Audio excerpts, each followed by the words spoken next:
Ποιος ξεκινά πρώτος?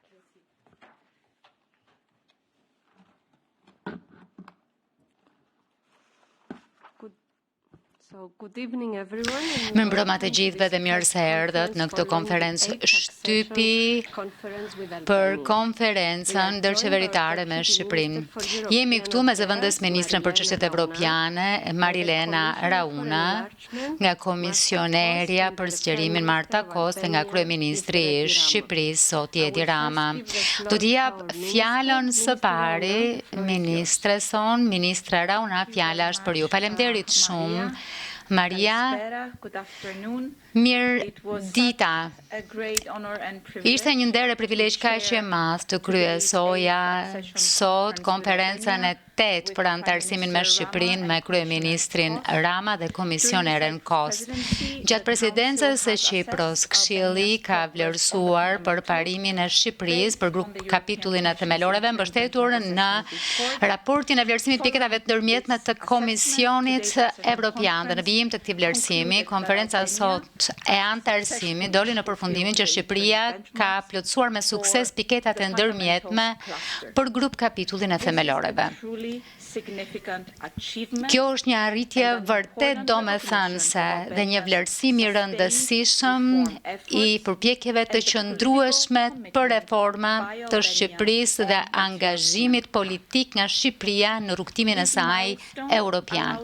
Ky gur kilometrik e lejon Shqipërinë të ecë përpara në procesin e anëtarësimit dhe në momentin kur të plotësohen kushtet përkatëse, ne të nisim të mbyllim provizorisht kapitujt. E kemi thënë hera herës që zgjerimi është një përparësi strategjike për presidencën e Kipros dhe që ne do të jepnim rezultate dhe është pikërisht ajo çfarë po bëjmë sot. Ne besojmë thellësisht te zgjerimi si një prej politikave më transformuese të Bashkimit Evropian dhe jemi përjedhoj veçanërisht të kënaqur që procesi i anëtarësimit të Shqipërisë po ecën përpara në mënyrë vendimtare e të përhershme në përputhje të plot me qasjen bazuar në merit të BE-s me vlerësim rigoroze të drejtë dhe me kushtëzim rigoroze të drejtë. Sotmja po kështu është edhe një shenjë e angazhimit ton të palëkundur për të ardhmen evropiane dhe Ballkanit Perëndimor në tërësi. Do doja të përgëzoja qeverinë shqiptare, autoritetet, institucionet dhe qytetarët për përkushtimin dhe vendosmërinë e tyre për të çuar përpara reforma të vështira.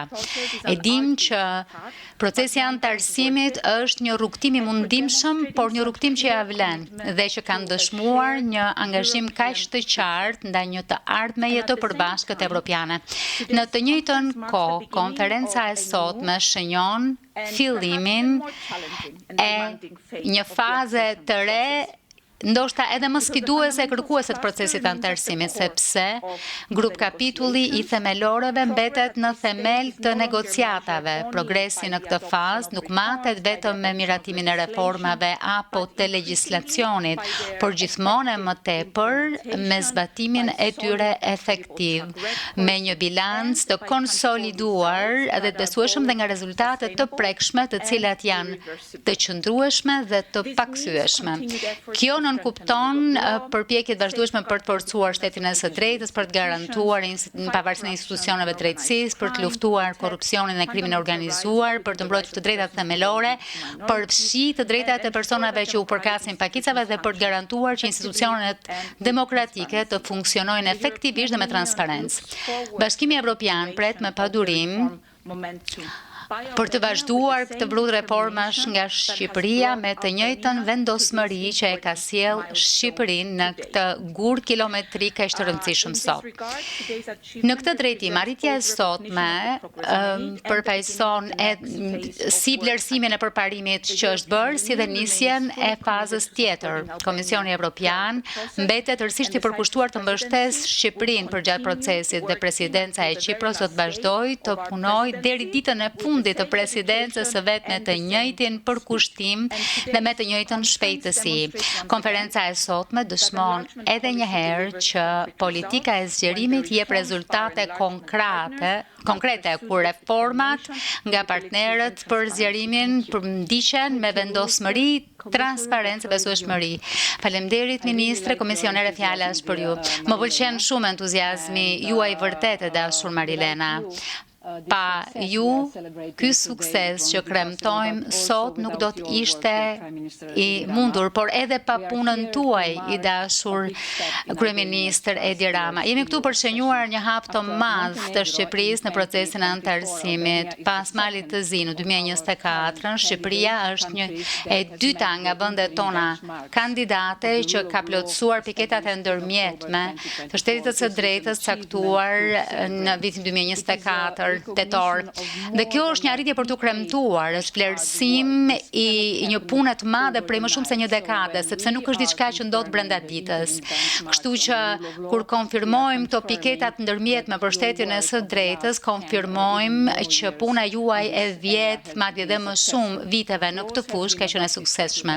Janë miratuar ligje për të mbrojtur të drejtat themelore dhe grupet në nevojë, hapa vendimtare janë hedhur për të siguruar që të gjithë shqiptarët të kenë të drejtë për një proces të rregullt ligjor. Kemi parë vetingun e qindra gjyqtarëve dhe prokurorëve dhe ngritjen e institucioneve të reja të qeverisjes së gjyqësorit që kanë ulur ndikimin politikës në gjyqësor. Kemi parë ngritjen e SPAK-ut, strukturës posaçme kundër korrupsionit e krimit të organizuar, që është institucioni flamurtar antikorrupsion në Shqipëri që ka vërtetuar që mund të jap rezultate dhe të bëhet institucioni më i besuar në Shqipërisë. Kjo reflekton mbështetjen e fortë të popullit shqiptar për reforma të thella në sistemin e drejtësisë dhe fuqia transformuese e procesit anëtarësimit të BE-s duhet më së pari mbi të gjitha të ndihet nga qytetarët shqiptar vet.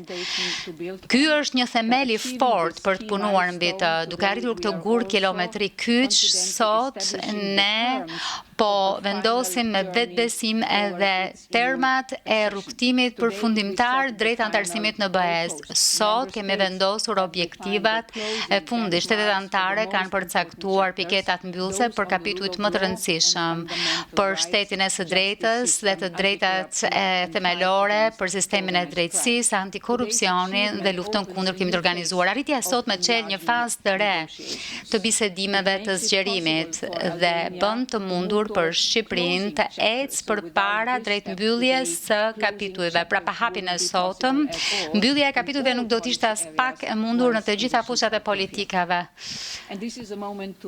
Dhe në momentin që plotësohen kushtet, ky është momenti për të kremtuar, për të intensifikuar punën. Ne do të vazhdojmë të mbështesim punën dhe vizionin e Shqipërisë për të mbyllur negociatat në vitin 2027. Shqipëria duhet ta përdorë të energji pozitive të gjeneruar nga ky hap për të ecur përpara. Piketat mbyllëse për të cilat ka rënë dakord BE-ja sot janë një sinjal i qartë për çuar Shqipërisë se pritet progres i mëtejshëm.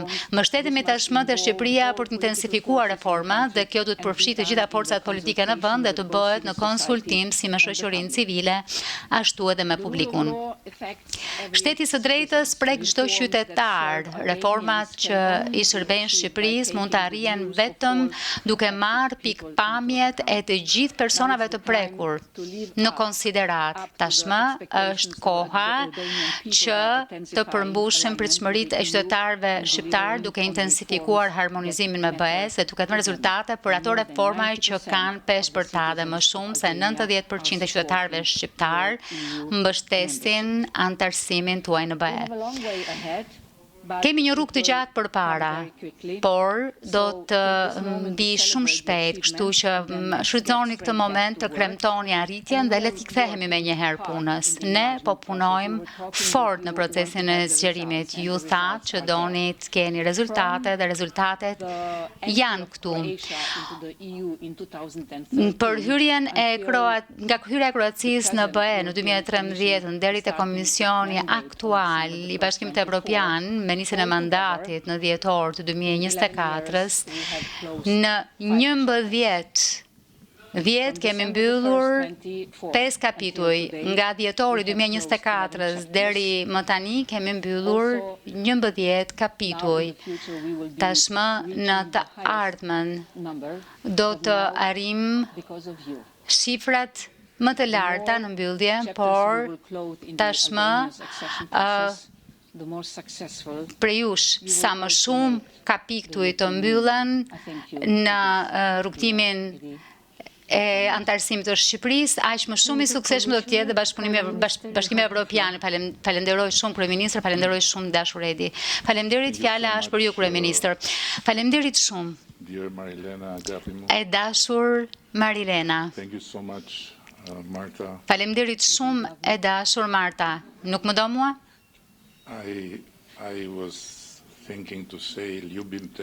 Po mendoja të thoja apo jo ljubim te, por e di që ljubim te nuk është saktësisht varianti sloven, po edhe mund të jetë. Faleminderit. Mirë, në rregull. Tani jam e lumtur. Po pse qeshni? Jeni të rinj. Nuk e dini ende vlerën e dashurisë. Duhet të shihni e të mësoni nga dashuria e Shqipërisë për Bashkimin Evropian. Dashuria e pashtershme, pa kushte. Dashuri që sjell vuajtje ndonjëherë, por ja ku jemi. Dhe sigurisht jemi të lumtur, jemi shumë të lumtur, sepse kemi arritur një tjetër gur të jashtëzakonshëm kilometrik. Kemi thyer një tjetër rekord. Ashtu siç e theksoi edhe Marta, siç e ka theksuar në një së rastesh, ne i çelëm të gjithë kapitujt brenda 11 muajve dhe ishte shumë shpejt, ndoshta sepse ishte shumë vonë, dhe kaluam nga kjo tek faza e nisjes së mbylljes së kapitujve me këtë konferencë të sotme, edhe njëherë brenda një afati shumë të shkurtër. Kështu që ndihemi të energjizuar, të inkurajuar, por gjithashtu edhe me më shumë përgjegjësi, sepse e dim që nuk është fundi, është vetëm fillimi i fundit. Dhe e dim që duhet të bëjmë shumë më tepër punë, por ndoshta është po kështu edhe momenti për t'ju thënë të gjithë shqiptarëve në atë të cilët kanë ndjekur i barin me kaq pasion, dhe siç ju thash më parë në sallë, fjala i bar u bë edhe më trendi se sa fjala kupotrore. Ja që kështu jetojmë ne me antarësimin në Bashkimin Evropian. Dua të them që sot kemi një vend i cili ka një PBB prej mbi 27 miliard eurosh, dhe nisëm me 10 miliard euro. Kemi një vend i cili ka një pagë mesatare në sektorin privat 912 euro dhe në sektorin publik rreth 1100 euro, dhe kemi nisur me një pagë mesatare prej 325 eurosh. Kemi sot një vend që sot ka shkuar nga 300-400 investime direkte të huaja në miliarda vitin e kaluar, por rriten investimet, por rritet ekonomia dhe nuk duhet vazhdojnë, por është shumë e rëndësishme që njerëzit të kuptojnë se e gjitha kjo lidhet me punën që ne po bëjmë së bashku. I bari, piketat, të ndërmjetme, të parme, të pasme, tingëllojnë abstrakte, por janë mjaft reale. Dhe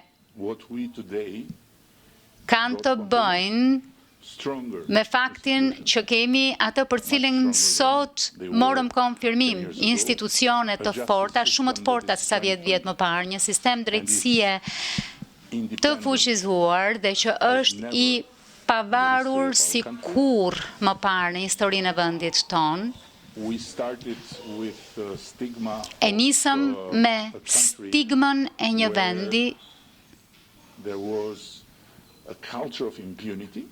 ku kishte kulturë pandëshkueshmërie dhe sot duket si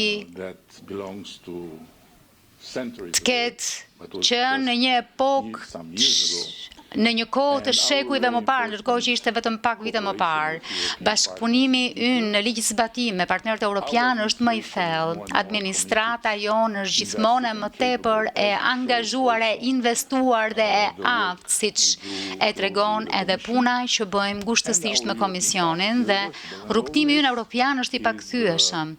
Dhe e gjithë ky është sfondi ose më mirë themeli për pjesën tjetër, për paga më të mira, për vende më të mira pune, për investime më të mëdha e kështu me radhë.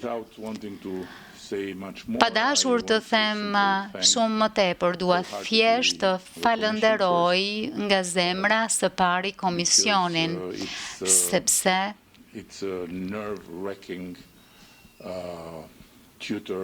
është një kujdestar vërtet që na ndihmon në çdo hap të kuptojmë çfarë duhet të bëjmë dhe si duhet ta bëjmë. Dhe kjo e bën BE-n bekim për një vend si i yni që ka dalë nga një histori pa institucione, pa traditë të institucioneve, e pa një traditë mirëfilli të shtetit. Dhe ky është një proces shtet ndërtues. Dua të falenderoj po ashtu Silvion,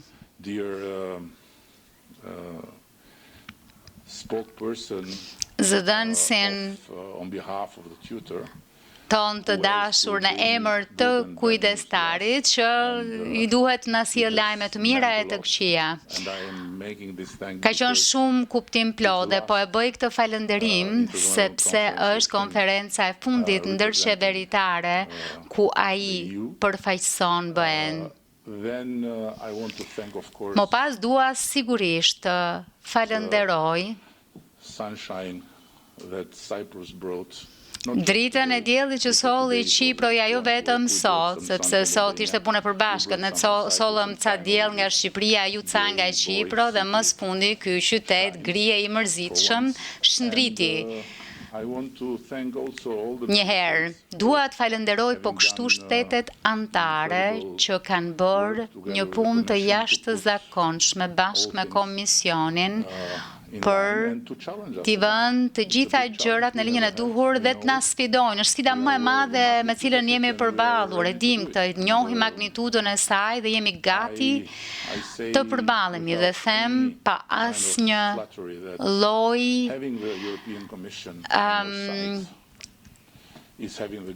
përpjekjeje për të përdhelur, për të kesh Bashkimin Evropian nga ana jote është një garanci që ja del dhe ne do t'ja dalim, do t'jemi antar të kësaj familjeje brenda kësaj dekade. Unë e di, e ndjej, do të luftoj për këtë gjë së bashku me ekipin ton dhe jam shumë i bindur që Marta nuk do të heqë dorë nga kjo përpara fundit të mandatit të saj që përkon me herën e fundit që Shqipëria do t'jetë jashtë kësaj shtëpie. Faleminderit po kështu pra të gjithëve për gjithçka. Jemi shumë të lumtur dhe ndihemi shumë të inkurajuar sot. Faleminderit kryeministër. Tashmë fjala është për ju për pyetje. Do ta nis nga zonja që është aty pas. Mirëmbrëma, Denata Shkodrani, Televizioni Publik Shqiptar. Kryeministër, përgëzime është një hap i madh për ju dhe për qeverinë tuaj. Dua të di kush duhet ta marrë meritën për ngjarjen e sotme dhe cila është arritja më e madhe e Shqipërisë. A është e mundur që t'jemi antar në vitin 2028, kryeministër? Jo, kjo është për Martën e Marilenën, nuk është për mua. të cilat duhet marrin meritën, cilë duhet marrë meritën, e di që Marta do të thotë Marilena, Marilena do të thotë Marta. Duhet them që ky sukses është i mundur për shkak të mbështetjes së fortë të qytetarëve shqiptarë dhe fal udhëheqjes suaj të fortë. Procesi i zgjerimit, në të vërtetë, ne mblidhemi këtu sa herë që flasim për kapitujt, për piketat, për grup kapitujt, për çelje mbylle, por gjithçka çfarë bëjmë, e bëjmë për njerëzit. Dhe kjo mbështetje kaq e lartë në vendin tuaj është udhëheqja më mirë që mund të ketë vendi. Shqipëria po shfrytëzon këtë moment historik ku zgjerimi është edhe një herë përparësi e Bashkimit Evropian. Dhe nëse dikush e kupton që kjo dritare, kjo derë mundësie nuk do të jetë, pra nëse dikush e kupton që kjo derë dritare mundësie nuk mund të jetë e hapur gjithmonë, ky është vendi juaj. Dhe duke kuptuar këtë, ju mund të jeni të suksesshëm. Kur flasim për datën, ju thash që mbështesim vizionin e qeverisë së Shqipërisë për të mbyllur negociata deri në fund të 2027 dhe pastaj do t'i ngjitem korabit së bashku me kryeministrin. Kjo është e vetmja piket shtesë mbyllëse që kam pasur sot dhe shpresoj, Marilena, që edhe ti mund ta mbështesësh të mund të bëjmë një kompromis, mund të t'i ngjitemi kullës Eiffel, kur Franca thot po, mirë se erdhët në klub. Do t'jetë më e vështirë se korabi. I will now move in the front. Lily, please. Lili, pyetja juaj. Faleminderit shumë, jam Lili nga Reuters. Kam një pyetje për secilin prej jush. Është e njëjta pyetje. Kancelari gjerman Merz dërgoi një letër javën e kaluar te udhëheqësit e BE-s ku propozoi antarësim të asociuar për Ukrainën dhe letra i referoi dhe idesë për gjetjen e zgjidhjeve novatore për vende të tjera kandidate. Kjo letër ka marrë shumë vëmendje këtu dhe po pyesja veten se cilat janë reagimet tuaja, apo i diskutoni këto ide. Dhe specifikisht, kjo është edhe për kryeministrin, çfarë mendoni për idenë e trajtimit të vendeve kandidate ndryshe, duke i prezantuar Ukrainës një opsion ndryshe nga vendet e tjera kandidate. Faleminderit. Do ta nisun. Faleminderit shumë për pyetjen. Vërtet, presidenti Christodoulidis ka marrë letrën e kancelarit Merz. Dhe gjëja e parë për t'u thënë është fakti se kjo letër është po kështu dëshmi e faktit që për shkak të këtij momenti kulmor që kemi në procesin e zgjerimit, ka dhe shumë interes të shteteve anëtare për zgjerimin dhe për rezultatet e zgjerimit. Ka angazhim dhe ka pritje për ta çuar përpara agjendën e zgjerimit. Për pjesën e dytë të pyetjes suaj, idetë e shprehura në këtë letër ende nuk janë diskutuar nga shtetet anëtare, por do të thoja që janë pjesë e reflektimeve të përgjithshme të shteteve anëtare për mënyrën se si të çohet përpara agjenda e zgjerimit. Ajo çfarë mund të them është që duhet të përqendrohemi te çfarë kemi përpara nesh. Dhe çfarë kemi përpara nesh? Kemi faktin që zgjerimi është përparësi absolute për ta çuar përpara këtë agjendë me të gjitha vendet kandidate. Kemi një metodologji të rënë dakord. Është metodologjia me të cilën punojmë. Kemi qasjen bazuar në meritë. Kjo është shumë kyçe për besueshmërinë e përgjithshme të zgjerimit dhe kemi po kështu edhe faktin që ky është një proces që kërkon unanimitet dhe kemi atë çfarë parashikojnë traktatet, neni 49, antarësimin e plot.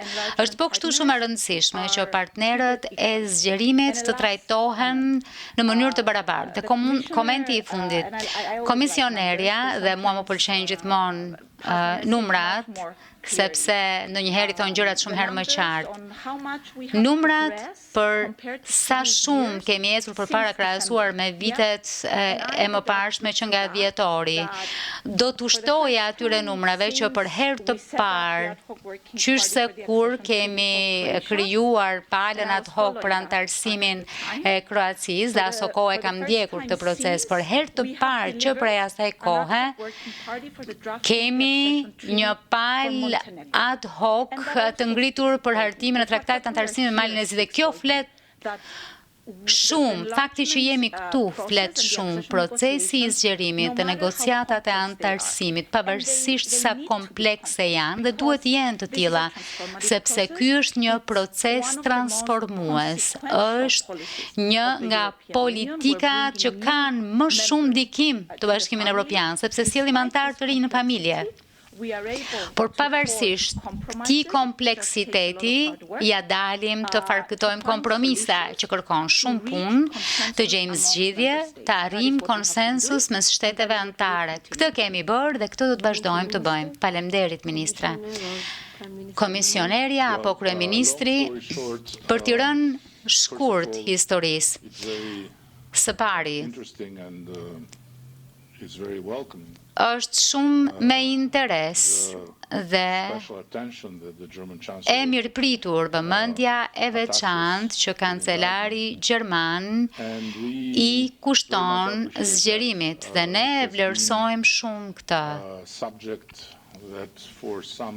Ka qenë një temë që për disa ishte tabu, e nuk është më tabu.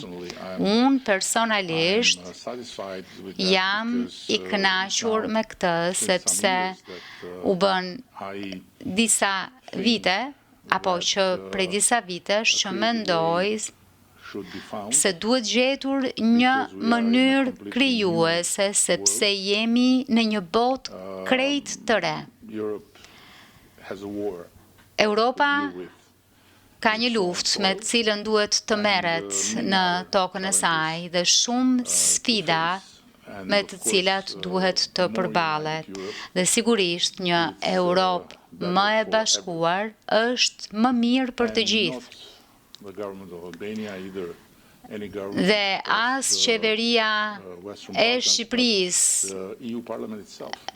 as në një qeveri e Ballkanit Perëndimor, por vetë Parlamenti Evropian ka nxjerrë një raport që tregon, bazuar në fakte, që mbajtja jon jashtë është më e kushtueshme se sa marrja jon brenda. Megjithatë ka një diskutim për këtë.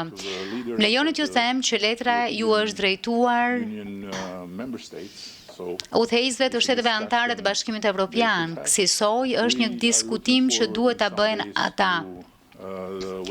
Ne presim me padurim për disa ditë që të zhvillojmë summitin BE Ballkan Perëndimor, do të kemi, shpresoj, hapësirën për ta bërë këtë diskutim dhe kam shansin dhe nderin të ulem për krah kancelarit dhe ekipeve tona dhe sigurisht do ta diskutojmë këtë gjë. Por thënë e gjitha kjo, mendoj që duhet ta shohim gjerësisht, pa nevojën për të provokuar ndokënd. Do të thoja, ashtu siç tha Marilena, kandidatët nuk duhet të ndahen. Kjo është e para. E dyta, po Moldavia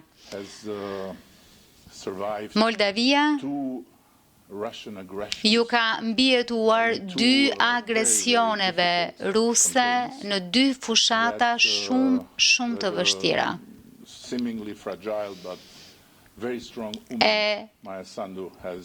Që në dukje e brisht, por një grua shumë e fortë, Maja Sandu i ka drejtuar me shumë guxim, me një vullnet mjaft të fortë europian, duke ju premtuar Moldavëve Bashkimin Evropian. Çfarë thon rusët? Mos i besoni asaj, mos i besoni atyre. Europa kur nuk do t'ja u hap dyert, e jani me ne.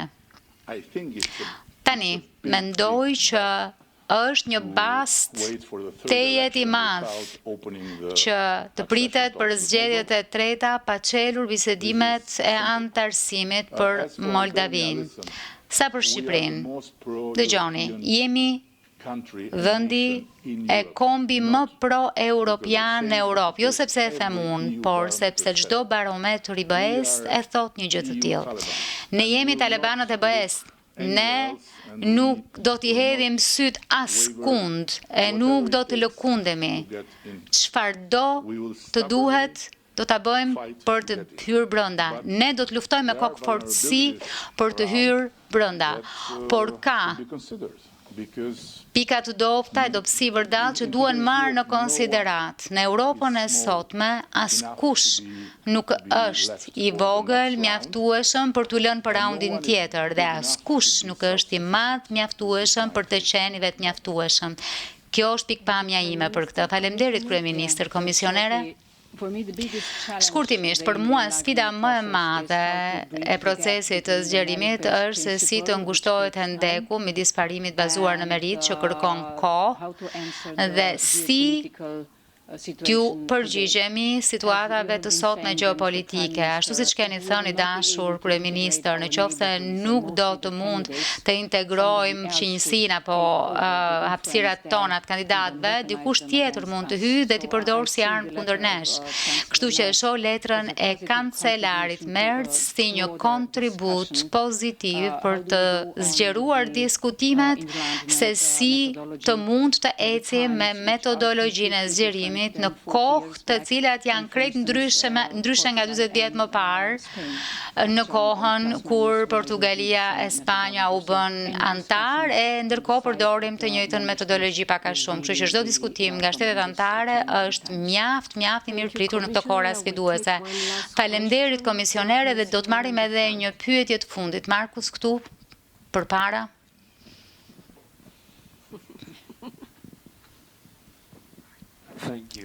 Faleminderit Magnus nga Euractiv. Dua në fakt të t'i kthehem një asaj çfarë u tha mundësisë që vende kandidate si Mali i Zi dhe potencialisht Shqipëria nuk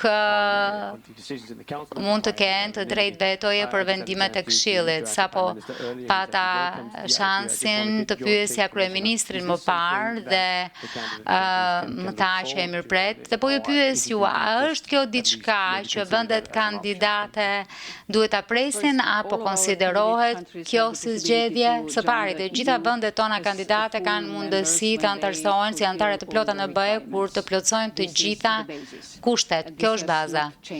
Kjo nuk ka ndryshuar as pak, por më keni dëgjuar të flas shumë herë për garancitë, sepse na duhet të sigurohemi që në momentin që do të marrim shtete të reja antare, duhet të jemi më të fortë, jo vetëm në fillim, por edhe për 5, 10 e 15 vitet të ardhshme. Se si do të jenë këto garanci, kjo është ende pjesë e diskutimit të brendshëm në komision mes shteteve anëtare dhe midis komisionit dhe shteteve anëtare dhe është marrë në konsiderat një gamë e gjerë mundësish. Në fakt, vendet kandidate mund të dinë diçka nga këto diskutime, por asgjë nuk është vendosur. Dua të them që këto garanci do të jenë të padukshme për shtetet e reja anëtare kur bëhen pjesë, por në qoftë se ndjekin rregullar, në qoftë se nuk ndjekin rregulla, do të ndjejnë këto garanci fort. Më lini të bëj një sqarim sepse kam përshtypjen që duke sikur flasim për ose kështu ose ashtu, por nuk është kështu. Ne nuk po heqim dorë nga antarësimi me të drejta të plota. Kjo ka të bëjë me ndërtimin e një dinamike të re, një dinamik që i është imponuar Europës nga faktor të jashtëm, një dinamik që na është imponuar të gjithme nga nevoja për të luftuar atë çka mund të jetë rënja e Europës dhe që është po kështu një dinamik që na duhet ta përqafojmë për një Europë të bashkuar. Çka do të thotë që nuk do të thotë krijimi i një Europe me dy klasa, a kategori, është për të bërë në një mënyrë ndryshe atë çfarë Helmut Kohli bëri që ditën e parë, kur deklaroi kundër çdo parashikimi e kundër çdo lloj dispozite bashkimin e Gjermanisë. Ai nuk pyeti se sa e përgatitur ishte Gjermania lindore, por gjatë rrugës gjërat ndryshuan dhe bashkimi u bë jo vetëm politik, por edhe në të gjitha mënyrat një realitet. Një hap politik drejt vendeve që po negociojnë për t'i sjell brenda pa pritur që të gjithë të bien dakord që këto vende duhet kenë të gjitha të drejtat, është një ide për t'u eksploruar dhe ndërkohë për t'i dhënë edhe vetë kohë Bashkimit Evropian për t'u reformuar, siç është thënë shumë herë. E kam dëgjuar shumë herë, e kam dëgjuar nga njerëz që nuk janë më këtu, udhëheqës që më kanë thënë duhet të prisni derisa ne të reformojmë Bashkimin Evropian dhe pastaj do të kthehemi nga ju që t'ju marrim me vete. Por nuk do të ndodhë kështu, nuk mund të ndodhë kështu. Dhe pika e fundit që dua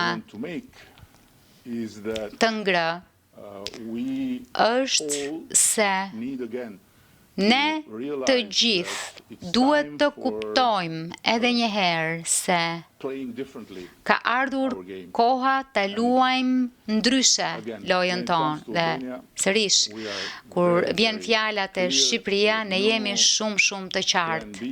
Nuk kemi asnjë plan B, nuk kemi asnjë alternativë, nuk duam të kemi asnjë të tillë, sepse çdo alternativë përkundrejt Bashkimit Evropian është një alternativë përkundrejt lirisë së individit, një alternativë përkundrejt barazisë përpara ligjit dhe ne kemi jetuar me të tilla alternativa për shekuj të tërë, kështu që duam të jemi pjesë e kësaj, çfarëdo që të duhet, çfarëdo statusi e çfarëdo lloj gjëje, sa më afër aq më mirë. Ka pasur një përpjekje me planin e rritjes për të luftuar këtë qasjen gjithçka ose asgjë, sepse derisa shkon e ulesh në tryezë nuk e asgjë. Imagjinojeni pak.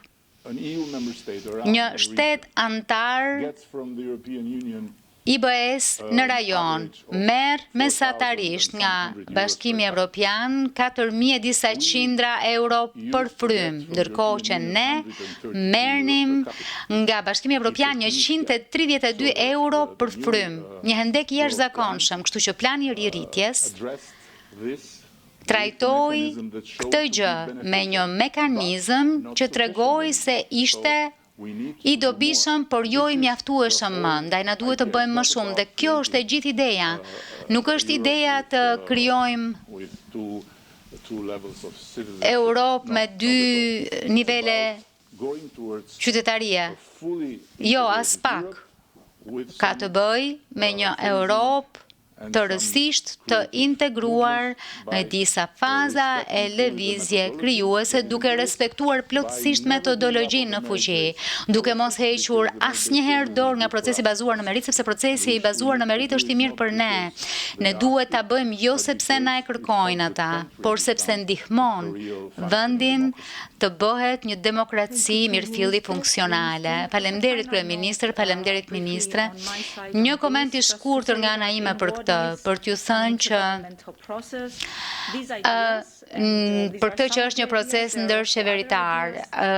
Kjo është një ide, këto ka ide të tjera, ide që janë diskutuar dhe muajt e shkuar e do të diskutohen nga organet kompetente të Këshillit. Dhe të gjitha shtetet anëtare sigurisht do të thirren të shprehin pikpamjet e tyre. Presim po kështu me pa durim edhe shqyrtimet e parantarësimit nga komisioni pikërisht paralelisht për të parë e për të diskutuar se si mund të jemi gati për zgjerimin e ardhshëm. Por është po kështu një proces që do të ecë paralelisht me bisedimet për antarësim. Pra bisedimet për antarësim nuk do të presin që të bëhen këto diskutime për shërtimin për antarësimit. Faleminderit, kjo e përmbyll konferencën e sotme për shtyp. Ju uroj një mbrëmje shumë të këndshme, shkoni në paqe.